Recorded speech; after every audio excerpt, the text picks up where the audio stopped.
शायद सिद्दीकी साहब, ये एक डिबेट शुरू हो गई। आईएमएफ चाहता है कि टैक्स जो रेवेन्यू का अहदाफ है टैक्स कलेक्शन का, वो हदफ रखा जाए 5100 अरब रुपए का।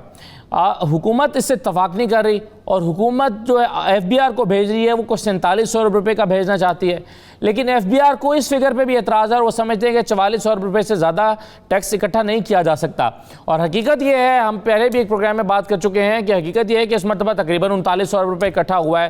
अब आप मान लीजिए कि चलें कोरोना की वजह से हुआ है तो कोरोना तो कंटिन्यू करेगा, और अगर कोरोना ना आता तब भी ये 4200 अरब रुपये से ज़्यादा नहीं हो पा रहा था, तो अगले साल में हम कितना कर पाएंगे? आपके ख्याल में 5100 अरब रुपये की जो फिगर है पाकिस्तान के लिहाज से वो रियलिस्टिक है सर?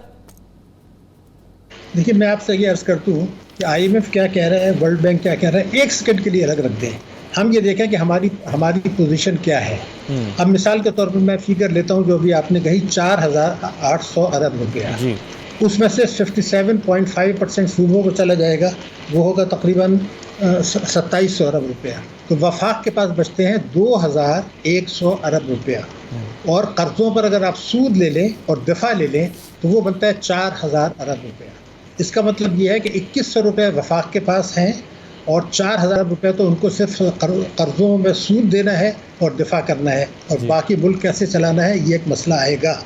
तो एक तो ये इशू है, इसको हमेशा हमें जहन में रखना है कि मुल्क तो हमारा है, हमें सोचना है, एक चीज़। दूसरी ये कि ये बात बिल्कुल सही है कि इस वक्त जो है क्योंकि आमदन लोगों को नुकसानात हुए हैं, मईशत को नुकसान हुआ है, तो इनकम टैक्स तो बहुत ज़्यादा वसूली में बढ़ाने में मुश्किलात पड़ेंगी। मगर एक सवाल पैदा होता है कि पाकिस्तान कोई 13 या 14 टैक्स एमनेस्टी स्कीमें लेकर आया। अगर तमाम पिछली को भूल जाएं, जो last tax amnesty scheme Imran Khan साहब खुद लाए थे, उसके अंदर ये लिखा था कि जो लोग इससे फ़ायदा नहीं उठाएंगे उनकी असासे ज़ब्त कर ली जाएंगे, उनकी नस्लें रोएंगी, और कानून में वो रखा गया था। तो मैं अब ये चाहता हूँ कि जो काम कभी नहीं कर सके वो हम कर लें, यानी वो असासे एसेट्स जिनकी डिटेल्स हुकूमत पाकिस्तान के पास मौजूद हैं, जिस पर मैं कहता हूँ ज़ब्त ना करें, उस पर टैक्स लेने के लिए अप टू 70% पाकिस्तान के कानून में गुंजाइश मौजूद है। तो मेरा कहना ये कि जब आपके पास मईशत मुश्किलात का शिकार है, गरीब लोगों की मुश्किलात बढ़ रही हैं, तो क्या ये वक्त नहीं आ गया कि जो नाजायज़ असासे हमारे पास हैं, लोगों के पास जिनकी तफसीलात हुकूमत के पास हैं, जिन्होंने बार बार टैक्स एमनेस्टी से फ़ायदा नहीं उठाया क्योंकि उनको 100% यकीन है कि जो हुकूमत कुछ नहीं करेगी और अगली टैक्स एमनेस्टी आ जाएगी। मैंने आपके प्रोग्राम में पहले भी कहा था कि हमने प्रॉपर्टी पे 1.5% दिया, वो तो दुनिया में कहीं नहीं दिया गया, वर्ल्ड में नहीं दिया गया, पाकिस्तान में नहीं दिया गया। तो इतनी ज़्यादा मराद देने के बावजूद अगर ये लोग बज़िद हैं, तो हमें अपने मुल्क को चलाना है, हमें आवाम को देखना है, मईशत को तरक्की देना है। तो मैंने उसका अंदाज़ा लगाया है तकरीबन 900 बिलियन रुपीज़ जो बग़ैर अदालतों के पास जाए मिल सकता है। और मुल्की कानून के तहत एक मिसाल मैं दे दूँ, एक आदमी के पास 1 करोड़ रुपया नेशनल सेविंग में पड़ा है, उसने डिक्लेयर किया 25,000, तो क्या मुश्किल है हुकूमत के पास कि उसको नेशनल सेविंग के खत लिख दे कि जनाब आपको एमनेस्टी भी दी गई, आपका ये 1 करोड़ है, इस पर मुल्क के कानून के तहत ये टैक्स बनता है।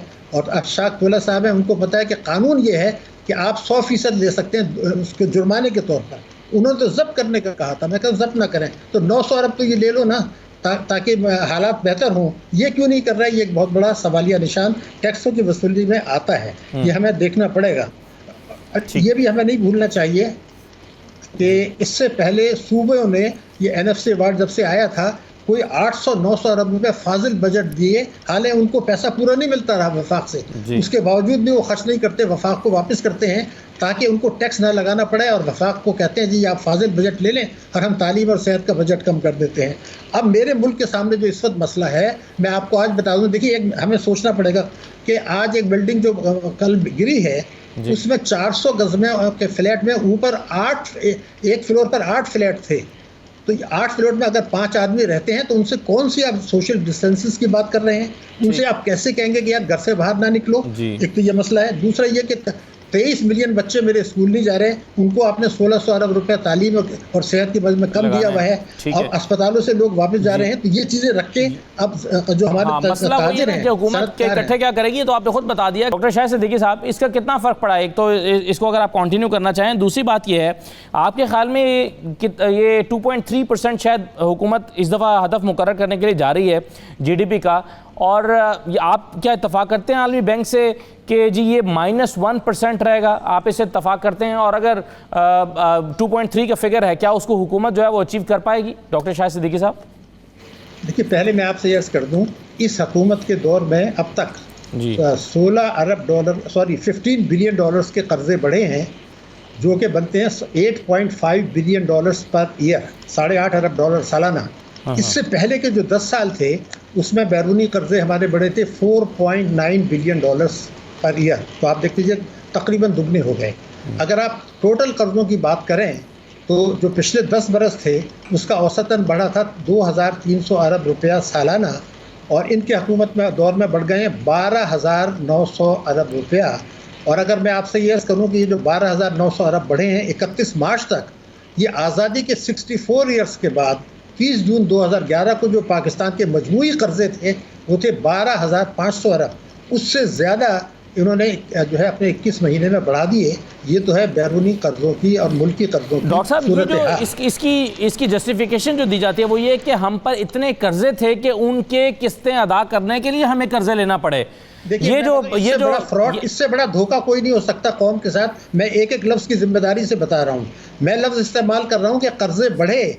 अगर आपने जो है 50 मिलियन डॉलर का कर्जा लेके 50 मिलियन का अदा कर दिया तो आपके कर्जे नहीं बढ़ेंगे। मैं तो आपको फिगर दे रहा हूँ कि जो कर्जों में इजाफा हुआ, आपने ये किया है कि 100,000 का अगर कर्जा लिया तो 600 वापस कर दिए तो 400 तो आपके बढ़ गए।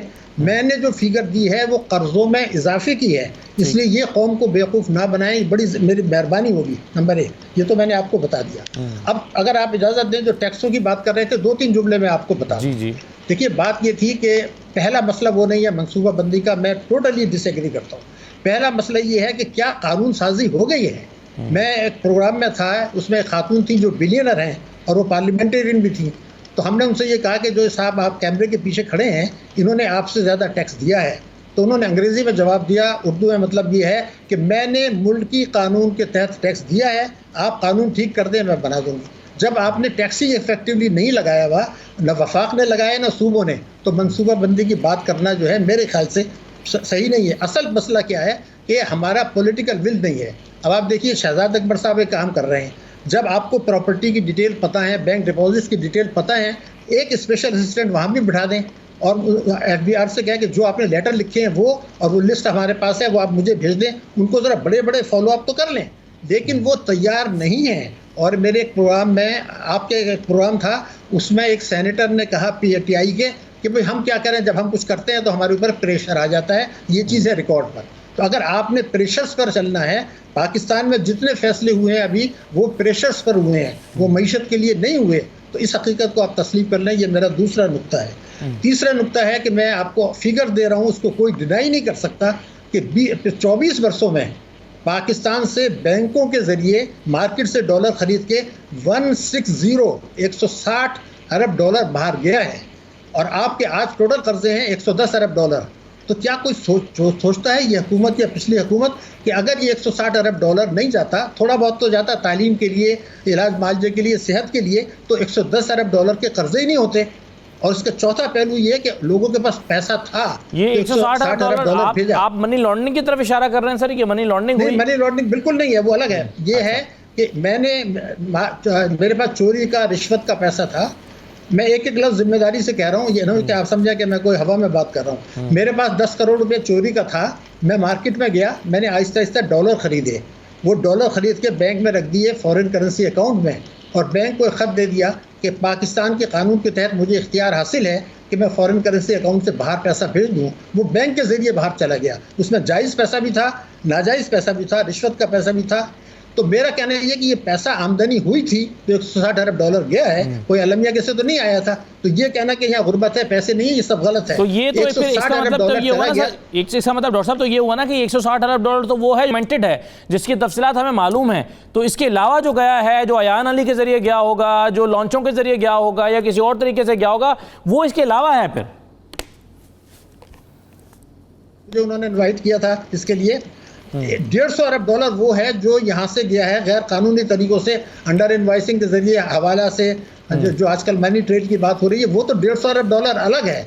मैं तो वो $160 बिलियन है जो रिकॉर्डेड है बैंकों की उसमें है, और हुकूमत को पता है कि चोरी का पैसा भी है, ये रिश्वत का पैसा भी है, तो वो तो उनको भी नहीं पकड़ रहा है, उस कानून को भी नहीं बदल रहे। तो हमारी जो टैक्सों की वसूली नहीं हो रही, वो मनसूबाबंदी का सवाल नहीं है, वो सवाल ये है कि जब आप कानून साजी नहीं कर रहे इफेक्टिवली, और जो आपने मिसाल के तौर पर एक स्पेशल असिस्टेंट को आप बिठा दें, वो जो प्रॉपर्टीज और बैंक डिपॉजिट्स की लिस्ट है वो उसके हवाले करें, वो लेटर लिखे कि 15 दिन का नोटिस दे, तो अगर रिकवरी करनी है तो ये तरीका है। लेकिन ताकतवर तबके उखाड़ के फेंक देंगे सिस्टम को, वो ये कहते हैं ऐसे ही चलेगा। डॉक्टर साहब, मसला ये है कि एक जुमला हमें कहा जाता है कि मुल्क दौर से गुजर रहा है, कौम को थोड़ी सी कुर्बानी देना पड़ेगी, थोड़ा सा मजीद टैक्स देना पड़ेगा, मुल्क की मईशत को हमें ठीक करना है, रिफॉर्म्स लेकर आनी है, ये कहकर नए टैक्सेस लगाए जाते हैं। अब मसला ये है कि जब 101.1 ट्रिलियन के नए नोट छाप दिए जाएं और 1000 अरब रुपए के कर्जे ले लिए जाएं, तो ऐसे में फिर मईशत को कैसे ठीक किया जाएगा?